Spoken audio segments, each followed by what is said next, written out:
Package. ఆఫ్ఘనిస్తాన్లోని Bagram air base ను ఇచ్చేయాలని Taliban ప్రభుత్వానికి ఒక అల్టిమేటం ను జారీ చేశాడు. 30 రోజులు డెడ్ లైన్ ను కూడా విధించాడు. ఇవ్వకపోతే బ్యాడ్ థింగ్స్ జరుగుతాయని బెదిరించాడు కూడా. చెప్పను, ఏం చేయాలో అది చేసి చూపిస్తా అన్నట్లుగా ఉంది ట్రంప్ తీరు.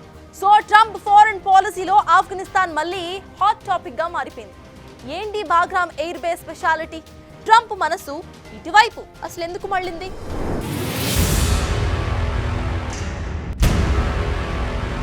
ఇక్కడ మీరు చూస్తున్నది బాగ్రామ్ ఎయిర్ బేస్. కాబుల్ కు 40 కిలోమీటర్ల దూరంలో ఉంది. ప్రైమరీ రన్వే పొడవు 3602 మీటర్లు, సెకండరీ రన్వే 2953 మీటర్లుంది. సముద్ర మట్టానికి 1492 మీటర్ల ఎత్తులో ఉంది. హై ఆల్టిట్యూడ్ కారణంగా ఇక్కడ పెద్ద పెద్ద కార్గో విమానాలు దిగొచ్చు. మధ్య ఆసియాలో ఇదో స్ట్రాటజిక్ లొకేషన్. ఇటు ఇరాన్, అటు చైనా, ఇంకోవైపు రష్యా, ఈ 3 దేశాలకు ఒకేసారి చెక్ పెట్టొచ్చు. అందుకే ఈ బాగ్రామ్ ఎయిర్ బేస్ పై ట్రంప్ కన్నేశాడు. 5 నెలల క్రితం నుంచే బాగ్రామ్ పేరును కలవరిస్తూ వస్తున్నాడు. తాజాగా యూకే పర్యటనలో ట్రంప్ కంప్లీట్ ఓపెన్ అప్ అయ్యారు. ఈ ఎయిర్ బేస్ ను 30 రోజుల్లో అమెరికాకిచ్చేయాలన్నారు. లేకపోతే ఏం చేయాలో అది చేస్తామన్నాడు. బ్యాడ్ థింగ్స్ జరుగుతాయని బ్యాడ్ లాంగ్వేజ్ లో బెదిరించాడు. ఏం చేస్తామో చెప్పం, చేసి చూపిస్తామని ఇండైరెక్ట్ వార్నింగ్ ఇచ్చాడు ట్రంప్. ఎందుకిలా ఉన్నట్లుండి బాగ్రామ్ ఎయిర్ బేస్ పై నజర్ పెంచాడు అని డీకొచ్చేద్దాం. ఈ బాగ్రామ్ ఎయిర్ బేస్ ను జో బైడెన్ హయాంలో అంటే 2021లో అమెరికన్ ట్రూప్స్ ఖాళీ చేసి వెళ్లిపోయాయి. 2001 నుంచి 2021 వరకు ఆఫ్ఘన్లు, అమెరికా, నాటో బలగాలు దీన్ని స్ట్రాటజిక్ బేస్ గా వాడుకున్నాయి. తమ అవసరాల కోసం చాలా డెవలప్ చేశాయి కూడా. అమెరికన్ ట్రూప్స్ 2021 జూలై 1న రాత్రికి రాత్రే ఖాళీ చేసి వెళ్లిపోయాయి. చాలా వాహనాలు అలాగే వదిలేశారు. పెద్ద బాంబులు తీసుకెళ్లారు. చిన్న చిన్న వాటిని కొన్ని అక్కడే పేల్చేసి ఇంకొన్ని వదిలేసి వెళ్లారు. వాళ్లు వెళ్లిన కొద్దిసేపటికే పవర్ ఆఫ్ అయింది. ఆఫ్ఘాన్ సైన్యం తమ ఆధీనంలోకి తీసుకుంది. సీన్ కట్ చేస్తే చైనా రంగంలోకి దిగి దీన్ని బెల్ట్ అండ్ రోడ్ ఇనిషియేటివ్ కింద అభివృద్ధి చేసే పని పెట్టుకుంది. చైనా అణ్వాయుధాలు తయారీ చేసే ప్రాంతానికి ఈ ఎయిర్ బేస్ దగ్గరగానే ఉంటుంది. చైనా $200 మిలియన్ ఇన్వెస్ట్ చేసి రన్వే, రాడార్ సిస్టమ్స్ మరింతగా అప్గ్రేడ్ చేసింది. అయితే ఇప్పుడు ట్రంప్ కన్ను ఈ ఎయిర్ బేస్ పై పడింది. ట్రంప్ మొదటి టర్మ్ లో అంటే 2017 నుంచి 2021 మధ్య ఆఫ్ఘాన్ పీస్ డీల్ చేశాడు. దాంతో అమెరికా అక్కడి నుంచి విత్డ్రా అయింది. కానీ ఇప్పుడు రెండో టర్మ్ లో అమెరికా ఫస్ట్ పాలసీ కారణంగా మళ్లీ దీనిపై కన్నేశాడు. ఇరాన్, రష్యా, అటు చైనా, ఈ 3 దేశాలకు చెక్ పెట్టాలంటే బాగ్రామ్ ఎయిర్ బేస్ ను తిరిగి చేతుల్లోకి తెచ్చుకుని మధ్య ఆసియాలో మళ్లీ గేమ్ స్టార్ట్ చేయాలన్న లక్ష్యంతో ట్రంప్ ఉన్నట్లుగా కనిపిస్తోంది. బాగ్రామ్ ఎయిర్ బేస్ ను తామే నిర్మించామని దాన్ని తిరిగి ఇవ్వాలనటం వెనుక ట్రంప్ వ్యూహాలు చాలానే ఉన్నాయి. ఇదే అంశంపై ఆఫ్ఘాన్ తో చర్చలు జరుపుతామని, దాన్ని తిరిగి తీసుకుంటామంటున్నారు. అందుకు వారు ఒప్పుకోకపోతే తాను ఏం చేస్తానో ఎవరు ఊహించలేరని అనటం మధ్య ఆసియాలో మరో కుంపటికి దారి తీయబోతోందా అన్న టెన్షన్స్ పెరుగుతున్నాయి. చైనా న్యూక్లియర్ వెపన్స్ తయారు చేసే కేంద్రాలకు సమీపంలో ఉన్న ఈ స్ట్రాటజిక్ బాగ్రామ్ ఎయిర్ బేస్ ను తిరిగి స్వాధీనం చేసుకోవాలని అనుకుంటున్నట్లు బ్రిటన్ పర్యటనలో ట్రంప్ చెప్పుకొచ్చారు. కేవలం గంట గ్యాప్ లోనే ఈ అణు ప్రదేశాలకు చేరుకోవచ్చన్నాడు.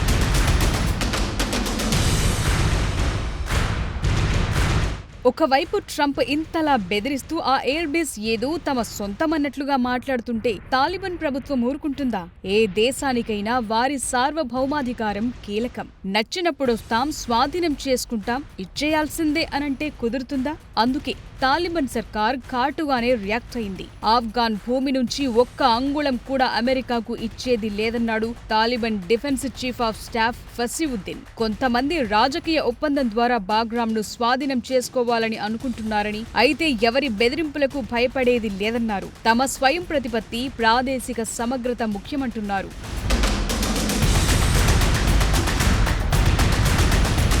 అటు ట్రంప్ వ్యాఖ్యలపై చైనా కూడా ఇటీవలే రియాక్ట్ అయింది. ఆఫ్ఘాన్ ఫ్యూచర్ అక్కడి ప్రజల చేతుల్లోనే ఉందని అభిప్రాయపడింది. ప్రాంతీయ ఉద్రిక్తతలను పెంచడం వల్ల మద్దతు లభించదని, ఎవరూ బాగుపడేది కూడా లేదన్నారు చైనా విదేశాంగ శాఖ ప్రతినిధి. ప్రస్తుతానికి అమెరికా, తాలిబాన్ మధ్య అధికారిక దౌత్య సంబంధాలు లేవు. దీంతో బాగ్రామ్ చుట్టూ నెక్స్ట్ ఏం జరగబోతుందన్నది కీలకంగా మారుతోంది.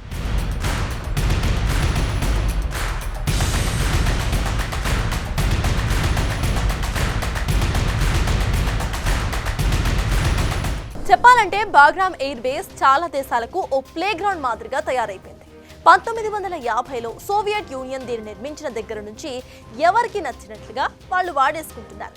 వదిలేయటం, మళ్ళీ ఆక్రమించడం ఇదే జరుగుతూ వచ్చింది.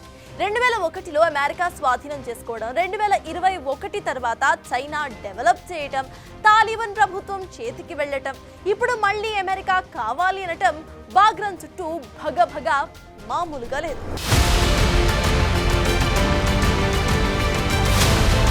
భారీ పర్వత పంక్తుల మధ్య ఉన్న బాగ్రామ్ ఎయిర్ బేస్ కు ఇంపార్టెన్స్ చాలా ఉంది. ఇది ప్రపంచంలోనే అతిపెద్ద ఎయిర్ బేస్లలో ఒకటి. ఇక్కడ 13 హెక్టార్ల ర్యామ్ స్పేస్, 5 ఎయిర్ క్రాఫ్ట్ డిస్పెర్సల్ ఏరియాలు, 110కి పైగా ఎయిర్ క్రాఫ్ట్ షెల్టర్స్ ఉన్నాయి. ఇప్పుడు ఇది ఆఫ్ఘన్ డిఫెన్స్ మినిస్ట్రీ కంట్రోల్లో ఉంది. కానీ దీని చరిత్రంతా పొలిటికల్, మిలిటరీ సంఘర్షణల చుట్టూనే తిరుగుతోంది.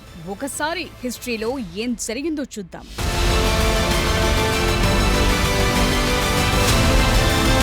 1950లలో సోవియట్ యూనియన్ ఈ బాగ్రామ్ ఎయిర్ బేస్ ను నిర్మించింది. 1976లో రన్వే పూర్తి చేశారు. 1979 నుంచి 1989 మధ్య సోవియట్ ఆఫ్ఘన్ యుద్ధంలో పూర్తిగా ఆక్రమించేసింది.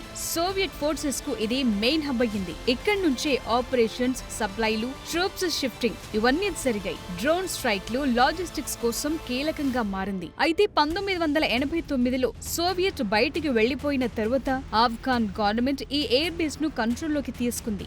9/11 అటాక్ తరువాత అమెరికా ఈ బాగ్రామ్ బేస్ ను స్వాధీనం చేసుకుంది. ఇది ఆఫ్ఘన్ లో అమెరికా అతిపెద్ద మిలిటరీ బేస్ అయ్యింది. యుఎస్ ఎయిర్ ఫోర్స్ దీన్ని డీల్ చేసింది. అదే సమయంలో ఈ బేస్ ను అమెరికా మరింత ఆధునీకరించింది. 3 లార్జ్ హ్యాంగర్లు, control tower, 50 bed hospital, 3 operating థియేటర్లు, ఫ్యూయల్ డిపోలు ఇలాంటివన్నీ ఏర్పాటు చేసింది. అయితే 2021 జూలైలో ఈ బేస్ ను ఉన్నపళంగా సామాన్లు అలాగే వదిలేసి అమెరికన్ ట్రూప్స్ వెళ్లిపోయాయి. ఇప్పుడు చైనా అభివృద్ధి పనులు చేస్తుంటే ఇప్పుడు మళ్లీ అమెరికా వచ్చి అది మాకిచ్చేయాలంటోంది.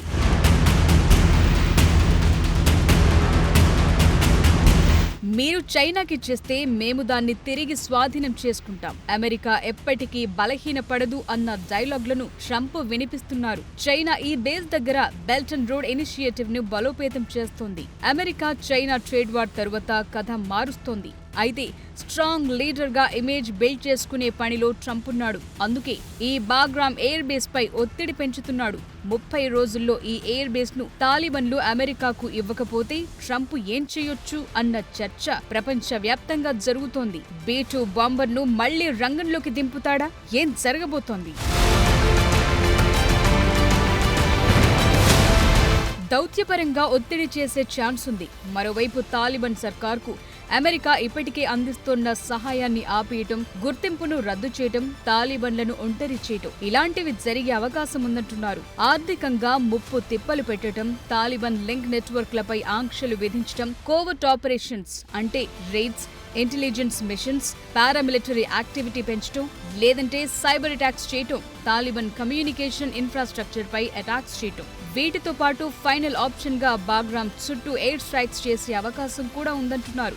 సైన్యంతో బాగ్రామ్ ఎయిర్ బేస్ ను ముట్టడించి స్వాధీనం చేసుకోవటం ఇలాంటి ఆప్షన్లు చూసే అవకాశం ఉంది.